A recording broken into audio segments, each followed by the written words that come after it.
લોકસભા બાદ હવે રાજ્યસભામાં વડાપ્રધાન નરેન્દ્ર મોદી કરી રહ્યા છે સંબોધન। व्याख्यायित करने में आप सभी माननीय सांसदों ने जो योगदान दिया है, इसके लिए मैं आप सबका भी आभार व्यक्त करता हूं।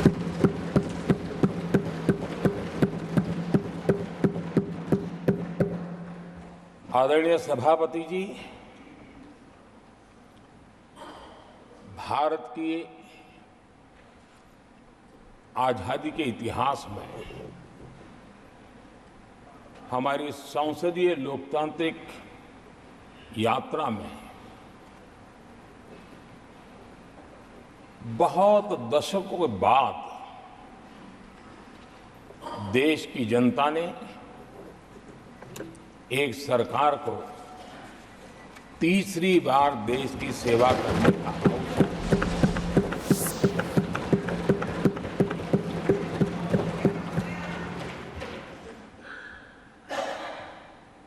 60 साल के बाद ये हुआ है कि 10 साल के बाद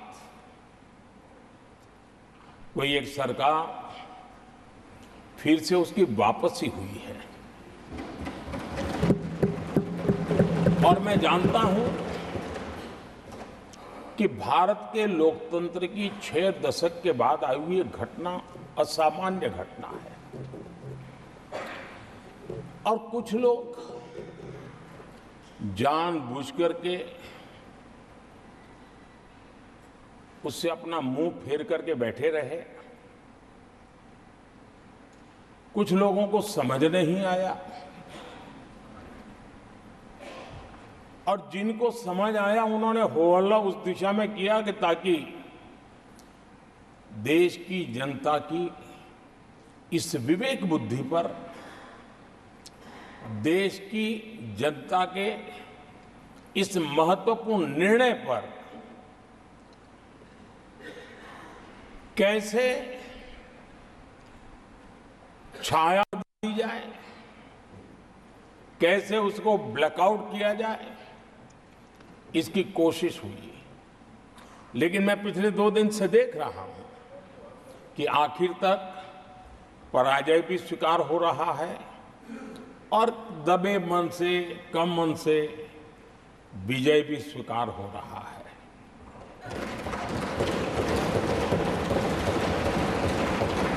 आदरणीय सभापति जी, कांग्रेस के हमारे कुछ साथियों को मैं हृदय से धन्यवाद करना चाहता हूं, क्योंकि नतीजे आए तब से हमारे एक साथी की तरफ से मैं देख रहा था, उनकी पार्टी उनको समर्थन तो नहीं करते थे, लेकिन अकेले झंडा लेकर दौड़ रहे थे। और मैं कहता हूं, वो जो कहते थे उनके मुंह में घी शक्कर। और ये मैं क्यों कह रहा हूं? क्योंकि उन्होंने बार बार ढोल पीटा था 1/3 सरकार। इससे बड़ा सत्य क्या हो सकता है कि हमारे 10 साल हुए हैं, 20 और बाकी है। 1/3 हुआ है,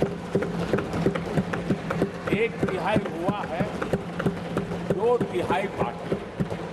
और इसलिए उनकी इस भविष्यवाणी को लिए मैं उनके मुंह में घी सकता हूं।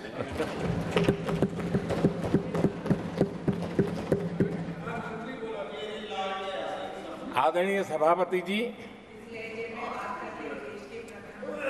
10 वर्षों के अखंड, एकनिष्ठ, अविरत सेवा भाव से किए हुए कार्य को देश की जनता ने जी भर करके समर्थन दिया है। देश की जनता ने आशीर्वाद दिए हैं। आदरणीय सभापति जी, इस चुनाव में देशवासियों की विवेक बुद्धि पर गर्व होता है, क्योंकि उन्होंने प्रोपेगेंडा को परास्त कर दिया है।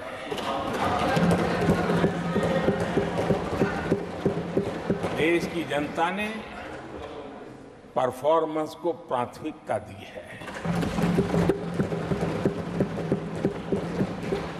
भ्रम की राजनीति को देशवासियों ने ठुकराया है और भरोसे की राजनीति पर विजय की मोहर लगा।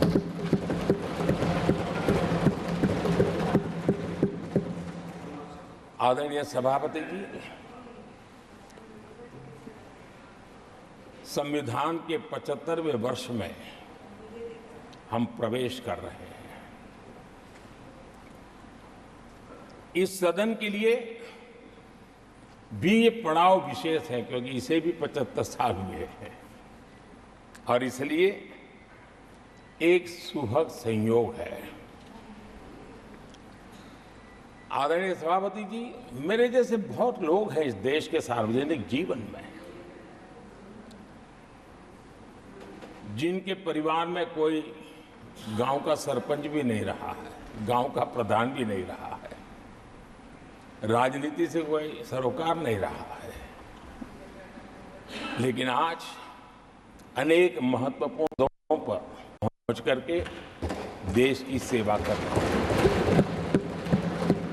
और उसका कारण बाबा साहब आम्बेडकर ने जो संविधान दिया है उसने हम जैसे लोगों को अवसर दिया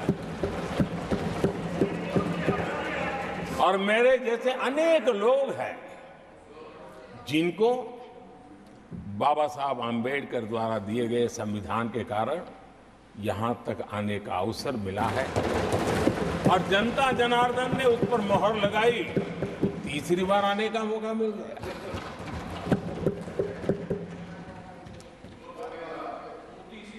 आदरणीय सभापति जी, संविधान हमारे लिए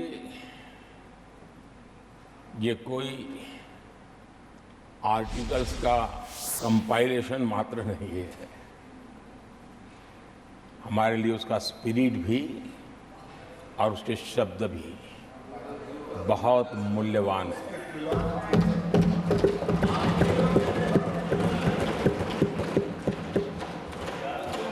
और हमारा मानना है कि किसी भी सरकार के लिए,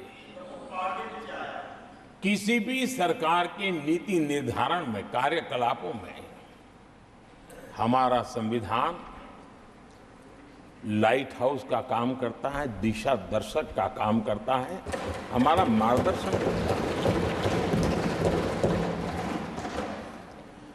आदरणीय सभापति जी, मुझे याद है मैंने जब लोकसभा में हमारी सरकार की तरफ से कहा गया कि हम 26 नवंबर को संविधान दिवस के रूप में मनाएंगे, तो मैं हैरान हूं जो आज संविधान की प्रत लेकर के कूदते रहते हैं, दुनिया में लहराते रहते हैं, उन लोगों ने विरोध किया था 26 जनवरी तो है तो संविधान दिवस क्यों लाए। और आज संविधान दिवस के माध्यम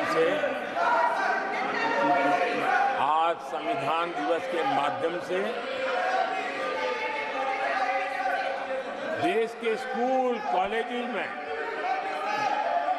संविधान की भावना को, संविधान की रचना में क्या भूमिका रही है, देश के गणमान्य महापुरुषों ने संविधान के निर्माण में किन कारणों से कुछ चीजों को छोड़ने का निर्णय किया, किन कारणों से कुछ चीजों का स्वीकार करने का निर्णय किया, इसके विषय में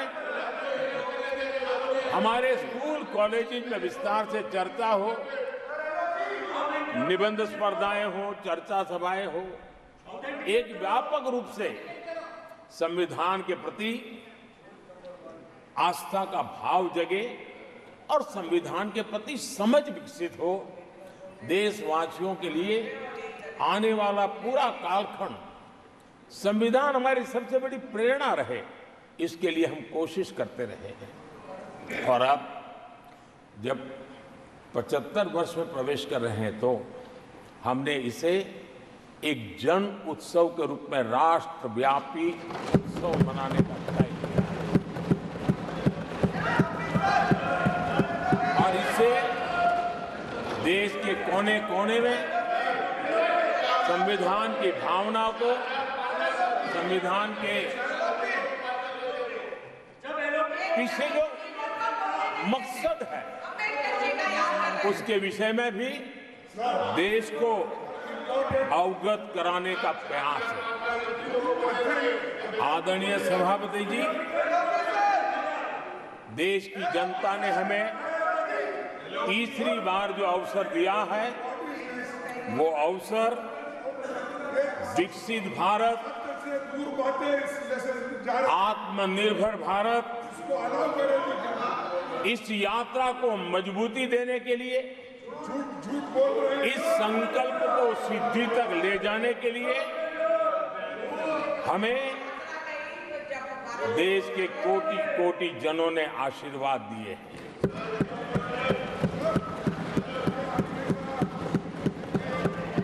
आदरणीय सभापति जी, ये चुनाव 10 वर्ष की सिद्धियों पर तो मोहर है ही, लेकिन ये चुनाव भविष्य के संकल्पों के लिए भी देश की जनता ने हमें चुना, क्योंकि देश की जनता का एकमात्र भरोसा हम पर होने के कारण आने वाले सपनों को, संकल्पों को सिद्ध करने के लिए हमें अवसर दिया। आदरणीय सभापति जी, देश भली भांति जानता है, देश ने पिछले 10 वर्षों में हमारे देश की अर्थव्यवस्था को 10 नंबर से 5 नंबर पर पहुंचाने में सफलता पाई। गहराई भी होगी, ऊंचाई भी होगी और हम इस संकल्प को पूरा करेंगे। आदरणीय सभापति जी, चुनाव के दरमियान मैं देशवासियों को कहता था कि जो 10 साल हमने काम किया है, हमारे जो सपने और संकल्प है उसके हिसाब से तो ये एपेटाइजर है, मेन कोर्स तो अभी शुरू हुआ।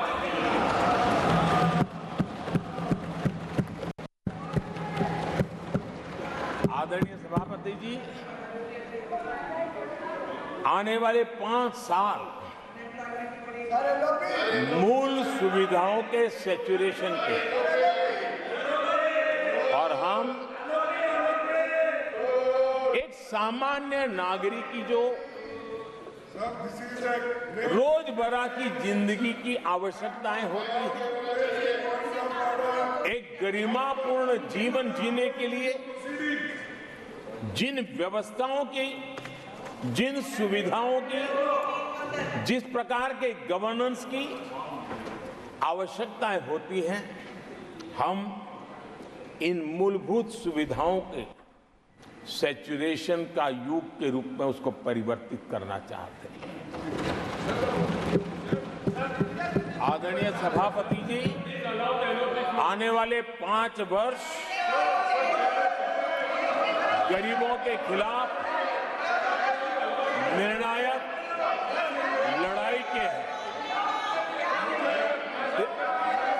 आने वाले 5 वर्ष गरीबी के खिलाफ, गरीबों की लड़ाई, और मैं मानता हूं गरीब जब गरीबी के खिलाफ लड़ाई के लिए एक सामर्थ्य के साथ खड़ा हो जाता है तो गरीबों की गरीबी के खिलाफ की लड़ाई सफलता को प्राप्त करती है।